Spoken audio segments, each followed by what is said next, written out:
Coordinate geometry की यदि बात की जाए, जो चैप्टर हम लोग आज पढ़ने वाले हैं कोऑर्डिनेट ज्योमेट्री, तो इसमें जो सबसे इम्पोर्टेंट बात आती है कि how to represent points on the coordinate axis, जो आपने ऑलरेडी 9th क्लास में पढ़ा है। उसके बाद हम लोग 10th क्लास पे आएंगे।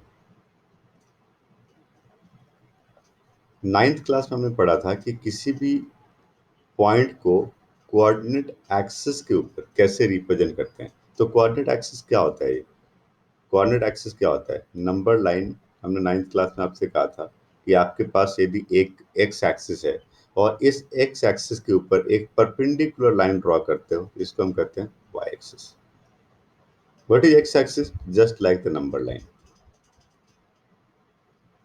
और हमने ये भी कहा था कि यहाँ पर ये जो एक्स एक्सिस है, ये राइट साइड को पॉजिटिव होता है और लेफ्ट साइड को नेगेटिव होता है। You can represent the point like 1 2 3 4 and so on. Left side में क्या है? -1 -2 -3 एंड सो ऑन। तो वाई एक्सिस का ऊपर की तरफ क्या होता है? Positive value 1 2 3 4 and so on. और नीचे की तरफ क्या होता है? Negative value -1 -2 -3 -4 and so on. तो आप देख रहे हो ये आपका कोऑर्डिनेट एक्सिस है। और इस कोऑर्डिनेट एक्सिस में यदि हम इसको एंटी क्लॉकवाइज डायरेक्शन में चलें तो इसको हम कहते हैं first quadrant, this is called second quadrant, this is called third quadrant and this is called fourth quadrant. ये सभी क्वाड्रेंट है। तो we have 4 quadrant in a coordinate axis. Coordinate axis में 4 क्वाड्रेंट होते हैं। फर्स्ट क्वाड्रेंट में जो भी पॉइंट आता है उसका X coordinate and Y coordinate दोनों पॉजिटिव होता है। एक्स एक्सिस पॉजिटिव, देखो फर्स्ट क्वाड्रेंट, एंड वाई भी क्या है? पॉजिटिव है। हमेशा एक्स को पहले एंड वाई को बाद में लिखते हैं। जो पहले लिखते हैं उसको हम कहते हैं एब्सिसा एंड सेकंड को कहते हैं ऑर्डिनेट। ऐसा हमने 9th क्लास में पढ़ा था। सेकंड थिंग, यदि हम सेकंड क्वाड्रेंट की बात करें तो सेकंड क्वाड्रेंट में एक्स एक्सिस पहले लिखना है, वाई एक्सिस बाद में लिखना है। सो एक्स एक्सिस क्या है? नेगेटिव एंड वाई क्या है? पॉजिटिव। यदि हम थर्ड क्वाड्रेंट की बात करें तो X axis negative and Y axis negative. तो जितने भी पॉइंट इस तरह के आपको मिलेंगे जिसमें कि नेगेटिव नेगेटिव आ रहा है, -2 -3 -3 -5, ये सभी पॉइंट थर्ड क्वाड्रेंट में है। एंड फोर्थ क्वाड्रेंट में X axis positive and Y axis negative होता है। यदि हम फोर्थ क्वाड्रेंट के पॉइंट की बात करें तो कैसा पॉइंट आएगा? 5 -3 2 -1, ये सभी पॉइंट फोर्थ क्वाड्रेंट में। बट यहाँ पे एक और इम्पॉर्टेंट बात आती है कि जब कभी अब्सीसा या ऑर्डिनेट एक्स या वाई में से कोई एक जीरो आता है, तब वो पॉइंट कहाँ पे होगा? तब वो पॉइंट एग्जैक्टली एक्सिस के ऊपर होगा। जैसे मैं कहता हूँ 4, 0, तो एक्स एक्सिस 4 है एंड वाई 0 है, तो ये पॉइंट एक्स एक्सिस पे आएगा। यदि मैं कहता हूँ 0, -2, तो 0, -2 कहाँ है? 0 एक्स एक्सिस है एंड वाई कितना है? -2, तो वाई एक्सिस से -2 को देखो, this the point which is called 0, -2। तो इस तरह से आप उन सभी पॉइंट को रिप्रेजेंट कर सकते हो जिसमें एक्स एंड वाई कोऑर्डिनेट दोनों नॉन जीरो है या उसमें से कोई एक जीरो है। यदि दोनों जीरो होगा तो कहाँ होगा? तब ये ओरिजिन हो जाएगा, ओरिजिन हो जाएगा। That is the point of intersection of X axis and Y axis. तो ये बहुत इंपॉर्टेंट बात हमने 9th क्लास में पढ़ी थी। अब 10th क्लास में हमारे पास 3 फॉर्मूला है। सबसे पहले हम डिस्कस करना है how to find the distance between 2 point in the coordinate axis. Second formula जो हम पढ़ेंगे यहाँ पर, फर्स्ट हम लोग पढ़ेंगे डिस्टेंस फार्मूला, जिससे कि हम किसी दो पॉइंट के बीच का डिस्टेंस फाइंड कर सकेंगे। पहले फार्मूला ड्राइव करेंगे। सेकेंड हम लोग पढ़ेंगे सेक्शन फार्मूला। सेक्शन फार्मूले में हम लोग डिस्कस करेंगे कि किस तरह से किसी दो पॉइंट के बीच में जो लाइन सेगमेंट है उसको एक पॉइंट कुछ रेशियो में डिवाइड करता है। एंड तीसरा हम लोग पढ़ेंगे area of triangle. Area of triangle section formula का ही एक पार्ट है, सेंट्रॉइड ऑफ ट्राइंगल। इसको भी हम यहाँ पे डिस्कस करेंगे। तो ये पूरा का पूरा डिटेल है कोऑर्डिनेट ज्योमेट्री का 10th क्लास में। बहुत छोटा चैप्टर है। आप बस ध्यान से फार्मूले का डेरिवेशन को पहले समझिए एंड फिर उसके एप्लीकेशन को देखेंगे। डेरिवेशन बहुत इंपॉर्टेंट होता है। डेरिवेशन के हेल्प से बहुत सारे क्वेश्चन को हम इजीली सॉल्व कर पाते हैं। ठीक है, तो सबसे पहले हम बात करने वाले हैं distance formula, means how to find distance between 2 points in the coordinate axis. ठीक है, तो अब इसका डेरिवेशन को देखिए। सबसे पहले डिस्टेंस फार्मूला,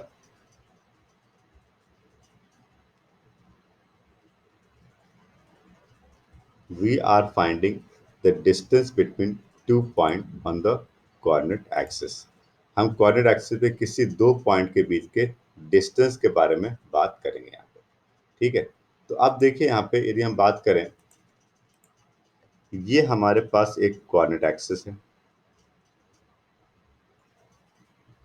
ये हमारे पास एक कोऑर्डिनेट एक्सिस है एक्स एक्स डैश, और ये हमारे पास वाई एक्सिस है जिसको हम वाई और यहाँ पे वाई डैश लिखते हैं। ये ओरिजिन हो गया। ठीक है, अब मान लो, देखो हमें फॉर्मूला डिराइव करना है तो हम यहाँ पे न्यूमेरिकल नहीं बल्कि एक स्टैंडर्ड पॉइंट लेंगे। मान लो यहाँ पर हमारे पास एक पॉइंट ए है, और यहाँ पे देखो कैलकुलेशन इजी करने के लिए हम डिराइव कर रहे हैं फॉर्मूला, कैलकुलेशन इजी करने के लिए हमने दोनों पॉइंट को फर्स्ट क्वाड्रेंट में लिया है, बट ये जरूरी नहीं है। आप पॉइंट को किसी भी क्वाड्रेंट में ले सकते हो, बट क्योंकि हम डिराइव कर रहे हैं फॉर्मूला, कैलकुलेशन इजी हो, इसलिए हमने दोनों को फर्स्ट क्वाड्रेंट में लिया। तो ये आपके पास लेंथ ए बी है, और इस ए बी लेंथ को हमें फाइंड करना है। ठीक है, तो ये जो जनरल पॉइंट है ए, इसको हम मान लेते हैं x1 कॉमा y1। ठीक है, ये न्यूमेरिकल नहीं स्टैंडर्ड ले रहे हैं हम, x2 कॉमा y2। तो आप देख रहे हो x1 y1 and x2 y2 are two points on the coordinate axis, और इन दोनों पॉइंट को ज्वाइन करने से बना ए बी, और आप ए बी का डिस्टेंस फाइंड करना है। यदि मैं रफ में इसके बारे में थोड़ा सा डिस्कस करूं यहाँ पर, कि यदि हम यहाँ पर इस कोऑर्डिनेट एक्सिस के ऊपर एक पॉइंट 1,2 लेते हैं, ये 1 2 3 4 है। देखो मैं डेरिवेशन करने से पहले आपको एक इम्पॉर्टेंट बात बता रहा हूँ। ये हमारे पास एक पॉइंट 1 2 है, और एक और पॉइंट हमारे पास यहाँ पर है जिसका नाम है 3,3। ठीक है, अब ये का पॉइंट 3 3 है, और ये पॉइंट 1 2। इसका मतलब है, what do mean by this, इसका मतलब है कि ये जो लेंथ है, यदि हम यहाँ परपेंडिकुलर ड्रॉ करें, ये जो लेंथ है 1 यूनिट है, और ये जो लेंथ है 2 यूनिट है। इसका मतलब ये है, यदि मैं यहाँ एक परपेंडिकुलर ड्रॉ करूँ तो क्या है, इसका मतलब ये है एक्स एक्सिस पे ये लेंथ 3 यूनिट है, और वाई पे भी ये लेंथ 3 यूनिट है। तो ये एक्स को और ये वाई को रिप्रेजेंट कर रहा है। ऐसा हम परपेंडिकुलर ड्रॉ करेंगे और इसको हम इससे ज्वाइन कर देंगे। हमारी कोशिश ये होनी चाहिए कि जिस लेंथ को हम फाइंड कर रहे हैं वो किसी राइट एंगल ट्रायंगल का हाइपोटेनियस बन जाए। यदि ये किसी राइट एंगल ट्रायंगल का हाइपोटेनियस है, so we can apply Pythagoras theorem to find that distance. इस क्वेश्चन के अंदर ये लेंथ आपका 1 और ये लेंथ 3 था, तो ये 2 हो गया। यहाँ पर ये 3 है और ये आपका 2 है, तो ये 1 हो गया। तो ये लेंथ 2 और ये length 1, we can find this by Pythagoras theorem. ये एक मैंने जनरल एक न्यूमेरिकल बताया। अब इसी को स्टैंडर्ड फॉर्म में देखते हैं। यदि आप स्टैंडर्ड फॉर्म में देखोगे तो आप देखिए, हम सबसे पहले क्या करेंगे, हम x1 y1 का लेंथ पता करने की कोशिश करेंगे कि है क्या इस क्वेश्चन में। तो यहाँ पे आप x एक्सिस पे एक परपेंडिकुलर ड्रॉ करिए, इसका नाम लिखिए m। So now after drawing this perpendicular we can say OM is equal to x1। See the diagram, OM ये लेंथ कितना है, x1 है, ये नॉन न्यूमेरिकल स्टैंडर्ड ले रहे हैं हम लोग, और AM का लेंथ कितना है, y1, क्योंकि ये y एक्सिस के अलोंग है। x एक्सिस के अलोंग जो लेंथ होता है उसको x कहते हैं, और y के एक्सिस के अलोंग जो लेंथ होता है उसको y1 कहते हैं। Again draw the perpendicular from point B. यदि आप पॉइंट बी से परपेंडिकुलर ड्रॉ करते हो, उसका नाम n लिख देते हो, तब यहाँ पर लेंथ ON जो है, सी द डायग्राम, ON ये कितना है, x2 है, x कोऑर्डिनेट इसका, और लेंथ NB जो है वो कितना है, y2 है, ये NB ये y2 है। ठीक है, अब यहाँ पर हमने दो परपेंडिकुलर ड्रॉ किया, तो आपको इस बात को एक्सप्लेन करना पड़ेगा। आप यहाँ पे पूरी स्टेटमेंट लिखोगे, late a x1 y1 and b x2 y2 be 2 points on coordinate axis। Let A x1 y1 and B x2 y2 be 2 points on coordinate axis. ये दोनों 2 पॉइंट कोऑर्डिनेट एक्सिस पे है। ठीक है, उसके बाद हमने परपेंडिकुलर ड्रॉ किया, draw AM is perpendicular to OX and BN is perpendicular to OX। ये दो पर, बट हमारी कोशिश क्या होनी चाहिए थी कि जो AB है वो किसी राइट एंगल ट्रायंगल का हाइपोटेन्यूस बन जाए। तो यहाँ पे एक और परपेंडिकुलर ड्रॉ करेंगे, and this perpendicular is called AC। तो हमने क्या किया, हमने ड्रॉ किया A C is perpendicular to B N. इससे फायदा क्या हुआ, इससे फायदा हो गया कि अब हमारे पास एक ट्रायंगल ए बी सी बना जिसमें ए बी हाइपोटेनियस है। यदि आप किसी तरह से ए सी एंड बी सी का लेंथ फाइंड कर लेते हो, so we can find A B. तो कैसे मिलेगा, आप देखिए A C, what is A C, see the diagram. A C को आप एम एन भी लिख सकते हो, एक ही बात है, और M N can be written as O N minus O M. Now C this, O N हमने x2 लिया था, ओ एम x1 लिया था, तो इसका ये क्या बन गया, x2 minus x1। This is the length of A C. तो हम ए सी का लेंथ मिला। और अब बी सी का लेंथ यदि हम फाइंड करें, तो बी सी डायग्राम को देखो क्या बन रहा है, B N minus C N. देख रहे हो आप डायग्राम, सो ये बन गया बी एन माइन, अब सी एन कितना है, ए एम के equal. Now C this B N हमने y2 लिया था और ए एम हमने y1 लिया था, तो ये क्या बन गया, y2 माइनस y1। ये हमने स्टैंडर्ड फॉर्म में किया, इसी को न्यूमेरिकल में करें तो और इजी है। बट यदि हम फॉर्मूला डराइव कर लेंगे तो हम बार बार उसी को अप्लाई करेंगे, पूरा डेरिवेशन बार बार करने की जरूरत नहीं है। तो आपने देखा यहाँ पर हमें क्या मिला, यहाँ पे हमें मिला A C is equal to x2 minus x1 and B C is equal to y2 minus y1। Now ये हमें x2 माइनस x1 मिला है और ये हमें y2 माइनस y1 मिला है। Now in this right angle triangle, which triangle, in triangle ABC, we can use Pythagoras theorem. It will be AB square is equal to AC square and plus BC square. Now we can put the value. So AB square which is equal to AC कितना है जी, x2 minus x1, x2 minus x1 whole square plus BC कितना है जी, y2 minus y1 whole square. So ultimately we can say AB is equal to square root of, square root of, AB is equal to square root of x2 minus x1 whole square and plus y2 minus y1 whole square. आप चाहो तो इसको x2 minus x1 को x1 minus x2 भी लिख सकते हैं, एक ही बात, उससे कोई फर्क नहीं पड़ेगा बिकॉज ये होल स्क्वायर है। आप 5 का स्क्वायर करो या माइनस 5 का स्क्वायर करो, एक ही बात है। तो आप x1 minus x2 whole square करो या x2 माइनस x1, एक ही बात है।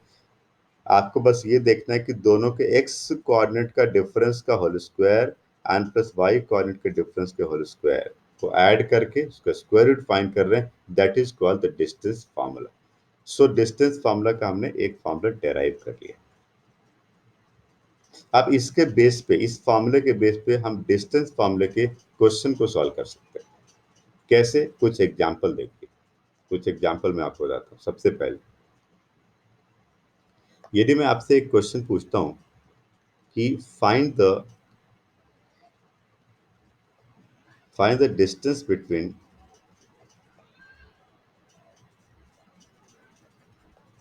-1, 2 and 2, -3। जब भी आप इस तरह के क्वेश्चन को देखो, यहाँ पर जो क्वेश्चन हमने कोऑर्डिनेट एक्सिस पे लिया है, जरूरी नहीं कि नंबर हो, ये फ्रैक्शनल नंबर भी हो सकता है, डेसिमल नंबर भी हो सकता है, ट्रिग्नोमेट्रिक फंक्शन भी हो सकता है, ये कुछ भी हो सकता है। तो यहाँ पर जो दोनों का डिस्टेंस फाइंड करना है, सबसे पहले कैलकुलेशन मिस्टेक से बचने के लिए हम लोगों को क्या करना चाहिए, x1 y1 x2 y2 मान लेना चाहिए। तो ये जो है आपका, ये जो है आपका x1 है, कौन सा, -1, और 2 क्या है, y1 है। तो हम यहाँ पे मान लेते हैं x1 y1, we got x1, we got y1। Calculation mistake ना हो इसलिए इसको इस तरह से लिख लो। x2 कितना है, 2 एंड y2 -3। अब जो आप डिस्टेंस फार्मूला से डिस्टेंस फाइंड करोगे, तो distance between 2 point can be written है, फार्मूला जरूर लिखा करो, बाद में उसकी वैल्यू पुट करो, इससे आपका कैलकुलेशन मिस्टेक नहीं होगा। x2 minus x1 whole square plus y2 minus y1 whole square. So this is called square root of x2 minus x1। तो 2 माइनस x1 कितना है, -1, तो ये +1 हो जाएगा होल स्क्वायर, प्लस y2 कितना है, -3 माइनस y1 2 होल स्क्वायर। सो ये बन गया square root of 2 + 1 3 whole square 9 and plus -3 -2 5 whole square 25। ये हो गया स्क्वायर रूट ऑफ 34 यूनिट्स। क्योंकि आप डिस्टेंस फाइंड कर रहे हो तो इसको यूनिट्स में लिखना है। तो इस तरह से हम किसी भी क्वेश्चन में डिस्टेंस फाइंड कर सकते हैं। अब ये मैंने एक सिंपल एग्जांपल न्यूमेरिकल वैल्यू के ऊपर लिया था, इसमें न्यूमेरिकल की जगह पर अलजेब्रिक एक्सप्रेशन या ट्रिग्नोमेट्रिक फंक्शन भी हो सकता है।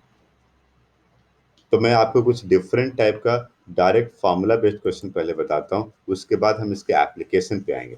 फॉर्मूला बेस्ड क्वेश्चन किस तरह से पूछा जाता है आपके असाइनमेंट में, यदि आप देखें, यदि आपके असाइनमेंट में देखें तो यहाँ पर क्वेश्चन नंबर 6 क्या लिखा है, देखो लिखा है find the distance between 2 points, find the distance between 2 points. और बहुत सारे क्वेश्चन इसमें दिए हुए, इसमें मैं एक अलजेब्रिक एक्सप्रेशन का क्वेश्चन लेता हूँ, आप इसके कैलकुलेशन के मेथड को समझो, आपसे कैलकुलेशन मिस्टेक नहीं होगा कम से कम, ठीक है। तो पॉइंट आर लिखा है A plus B comma A minus B, and इसके बाद इसके साथ लिखा है एंड पॉइंट एस, और जिसका कोऑर्डिनेट क्या लिखा है A minus B and comma minus minus A minus B, A minus B and minus A minus B, ये पॉइंट्स दिए हुए हैं और हमें इन दोनों का डिस्टेंस फाइंड करना है। अगेन सेम थिंग, मैंने क्या कहा था, सबसे पहले क्या करो, सबसे पहले x1 y1 इसको रिप्रेजेंट करो और इसको x2 y2, हम माइनस प्लस साइन में मिस्टेक हो सकता है, बहुत केयरफुली ब्रैकेट यूज करते हुए सॉल्व करना है। जब आप डिस्टेंस आर एस फाइंड करोगे तो आपके पास फॉर्मूला है x2 minus x1 whole square, बहुत ध्यान से समझो, x2 ब्रैकेट के अंदर माइनस x1। देखो यहाँ पे आप कैलकुलेशन मिस्टेक कर सकते हो, इसलिए मैं आपको बार बार कह रहा हूँ कि मैं आपको ब्रैकेट कैसे यूज करना सिखा रहा हूँ, उसको आप देखिए, अदरवाइज आप कुछ माइनस प्लस में गलती करोगे। हर एक टर्म को एक ब्रैकेट के अंदर लो, x2 minus x1 whole square plus y2, y2 के ब्रैकेट के अंदर y2 माइनस y1 के ब्रैकेट के अंदर y1 होल स्क्वायर। यदि आप ऐसा लिखोगे तो आप कोई गलती इसमें नहीं करोगे। बात सही है, बात इसके पहले वाले क्वेश्चन में वही थी, बट वहां पे न्यूमेरिकल था और यहाँ पे अल्फाबेटिक है। आप इस ब्रैकेट को, पहले स्मॉल ब्रैकेट को हटाइए, ये बन गया a minus B minus A minus B whole square, and plus यहाँ पे देखिए क्या बन रहा है minus A minus B minus A plus B whole square. Now simplify this, इसको सिंप्लीफाई करते हैं, यहाँ पर a और a कैंसिल हो गया, माइनस बी क्या हो गया minus 2b whole square, plus यहाँ पे देखिए b और b कैंसिल हो गया और ये क्या बचा माइनस 2a होल स्क्वायर। तो अल्टीमेटली बन गया square root of 4b square plus 4a square. अब यहाँ से यदि आप 4 को कॉमन लोगे एंड स्क्वायर रूट से बाहर लोगे तो 2 multiply square root of a square and फिर b स्क्वायर यूनिट्स, ये इसका डिस्टेंस है। बात वही है, बट यहाँ पे क्या अल्फाबेटिक है, तो हम यहाँ पे ब्रैकेट प्रॉपर यूज करेंगे, जितने भी x1 y1 x2 y2 है उन सभी को एक ब्रैकेट के अंदर लिखेंगे, तब इससे आपको कैलकुलेशन में कोई गलती नहीं होगी। ठीक है, चलिए आगे बढ़ते हैं। तो ये आपने देखा problems based on algebraic expression, ठीक है। अब डिस्टेंस फार्मूला में जितने फार्मूला बेस्ड क्वेश्चन है वो आप कर सकते हैं, इसमें आप कोई दिक्कत आपको नहीं आएगी। अब यहाँ पे एक और मैं क्वेश्चन, एक एप्लीकेशन बेस्ड क्वेश्चन सिंपल सा ले रहा हूँ, क्वेश्चन नंबर 7, जिसमें लिखा हुआ है find the point on X axis. अब आपको पता है कि एक्स एक्सिस का यदि कोई पॉइंट होगा तो उसका वाई कोऑर्डिनेट 0 होगा, तो लिखा है find the point on X axis which is equi distant from the point. अब यहाँ पे ये दो पॉइंट है, देखो इन सभी डायग्राम को जरूर बनाना है, बट कोऑर्डिनेट एक्सिस पे एग्जैक्ट बनाने की जरूरत नहीं है। आप यहाँ पे देख सकते हो पॉइंट ए 2 कॉमा -5 है एंड पॉइंट बी -2 9 है। लिखा है कि एक्स एक्सिस पे एक पॉइंट ऐसा लो जिससे कि ये दोनों पॉइंट इक्वल डिस्टेंस पे हो, तो we can consider a point C on X axis which is equidistant from this. क्या लिखा है, पढ़िए क्वेश्चन को, find the point on X axis which is equidistant from this two point. तो हमने क्या करना है, एक्स एक्सिस का एक पॉइंट सी कंसीडर करना है, we should consider a point C on X axis. तो आप यहाँ पे देख सकते हो let a point C, a point C X comma 0, मैंने कहा क्योंकि एक्स एक्सिस का पॉइंट है इसका वाई कोऑर्डिनेट 0 होगा, तो let a point C X comma 0 lie on X axis. मान लिया कि हमने पॉइंट सी एक्स कॉमा 0 है, तो ये पॉइंट कितना है एक्स कॉमा 0 है। नाउ अकॉर्डिंग टू क्वेश्चन क्या है, C X 0 lie on X axis, according to question we can say A C is equal to B C, क्योंकि इक्वी डिस्टेंट है, तो सी पॉइंट से ए का जितना डिस्टेंस है सी पॉइंट से बी का भी उतना ही डिस्टेंस है। सी से ए का जितना डिस्टेंस है सी के बी से बी का भी उतना ही डिस्टेंस है, तो सी ए इक्वल टू क्या हो गया C B, A C equal to B C. अब इन दोनों तरफ हम डिस्टेंस फॉर्मूला लगाएंगे, बट यदि आप स्क्वायर रूट से बचना चाहते हो तो आप पहले ही स्क्वायरिंग बोथ साइड कर लो। कैलकुलेशन इजी होगा, स्क्वायर रूट नहीं आएगा। अब आप यदि AC का डिस्टेंस फाइंड, AC का डिस्टेंस, AC के लिए ये x1 y1 और ये x2 y2 है AC के लिए, तो क्या बन जाएगा x -2 whole square and plus 0 -5 whole square. Square root नहीं लिया हमने क्योंकि स्क्वायरिंग कर लिए थे। अब BC का डिस्टेंस, BC के लिए ये x1 y1 और ये x2 y2 है, तो क्या बनेगा x -2 whole square plus 0 -9 whole square. तो आप देख रहे हो यहाँ पे बन रहा है X square -4x + 4 and plus 25 is equal to X square and plus 4x + 4 plus 81। Simplify करते हैं, एक्स स्क्वायर कैंसिल हो गया, 4x को इधर ले आओ तो 8x इज इक्वल टू 4 भी कैंसिल कर लो, 81 - 25, ये बन गया 8x is equal to 11 - 5 6 and 7 - 2 5, x equal to 7। ये आंसर नहीं, आंसर x तो फाइंड करना था, बट आंसर किस तरह से लिखना है। क्वेश्चन था find the point on x axis, therefore point on x axis, point on x axis जो हमें फाइंड करना था वो क्या है, point on x axis be 7,0, ये हमारा पॉइंट मिला। इसी तरह से यदि पॉइंट ऑन y एक्सिस होता तो हम पॉइंट को 0,y मान लेते, क्योंकि y एक्सिस के पॉइंट का x कोऑर्डिनेट 0 होता है। ठीक है, तो ये कुछ बेसिक क्वेश्चन मैंने आपको बताया है। डेरिवेशन को नोटबुक पे खुद से ट्राई करिए। ठीक है, अभी कुछ फार्मूला बेस्ड क्वेश्चन आपको करना है। नेक्स्ट क्लास में मैं आपको कुछ एप्लीकेशन बताऊंगा। तो फार्मूला बेस्ड क्वेश्चन के लिए मैं कुछ होमवर्क दे रहा हूँ, इसको आप जरूर कंप्लीट करिए। आपके असाइनमेंट से क्वेश्चन नंबर 1 से लेकर के एंड क्वेश्चन नंबर, आप डिस्टेंस फार्मूला का बेसिक क्वेश्चन जो है मैं आपको दे रहा हूँ, जिसको कंप्लीट करना है। उसके बाद हम कुछ और एप्लीकेशंस पे आएंगे। तो ये क्वेश्चन नंबर 15, 16, 17, चलिए क्वेश्चन नंबर 17 तक आप करिए। बेसिक फार्मूला बेस्ड क्वेश्चन, कोई प्रॉब्लम वाली बात नहीं है। क्वेश्चन 1 to 17 आपके असाइनमेंट से क्वेश्चन 1 to 17 करिए। यदि आपके पास असाइनमेंट नहीं है तो आप मुझे कांटेक्ट करिए, और यदि कोई डाउट है तो आप मुझे बताइए 9476080120 पे आप मुझे व्हाट्सएप कर सकते हो। ठीक है, नेक्स्ट क्लास में मैं आपको बताऊंगा एप्लीकेशन ऑन डिस्टेंस फार्मूला।